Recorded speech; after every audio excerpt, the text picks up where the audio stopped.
1971 का भारत पाकिस्तान युद्ध राजस्थान के थार रेगिस्तान में स्थित एक छोटी सी चौकी लोंगेवाला, जहां इतिहास ने बहादुरी की ऐसी कहानी लिखी जिसे दुनिया आज भी याद करती है।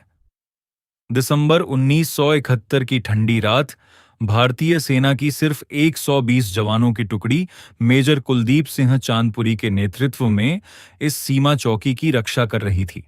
उन्हें अंदाजा नहीं था कि कुछ ही घंटों में सैकड़ों पाकिस्तानी सैनिक और दर्जनों टैंक उनकी ओर बढ़ रहे हैं। रात के अंधेरे में दुश्मन की भारी टैंक रेजिमेंट भारतीय सीमा में दाखिल हुई। उनका लक्ष्य था लोंगेवाला पोस्ट को कुचलते हुए जैसलमेर तक पहुंचना। भारतीय सैनिक संख्या और हथियार दोनों में बहुत कम थे, लेकिन पीछे हटने के बजाय उन्होंने डटे रहने का फैसला किया। मेजर चांदपुरी ने आदेश दिया, आखिरी सांस तक चौकी नहीं छोड़नी है।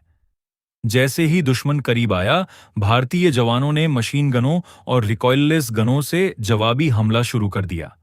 गोलियों और धमाकों से शांत रेगिस्तान युद्ध भूमि में बदल गया। पूरी रात भारतीय सैनिकों ने सीमित संसाधनों के बावजूद दुश्मन को आगे बढ़ने से रोके रखा। रेगिस्तान की मुलायम रेत पाकिस्तानी टैंकों के लिए जाल बन गई और कई टैंक वहीं फंस गए। सुबह की पहली किरण के साथ उम्मीद आसमान से आई। भारतीय वायुसेना के हंटर जेट्स युद्ध क्षेत्र में पहुंचे और दुश्मन के टैंकों पर सटीक हवाई हमले शुरू कर दिए। एक के बाद एक टैंक ध्वस्त होते गए और दुश्मन सेना में अफरा तफरी मच गई। जो हमला भारत के लिए बड़ा खतरा बन सकता था, वही दुश्मन की सबसे बड़ी हार साबित हुआ। कुछ ही घंटों में पाकिस्तानी सेना को पीछे हटने पर मजबूर होना पड़ा।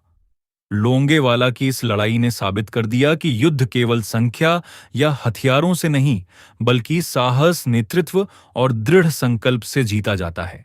120 भारतीय जवानों ने सैकड़ों सैनिकों और भारी टैंक रेजिमेंट को रोककर इतिहास रच दिया।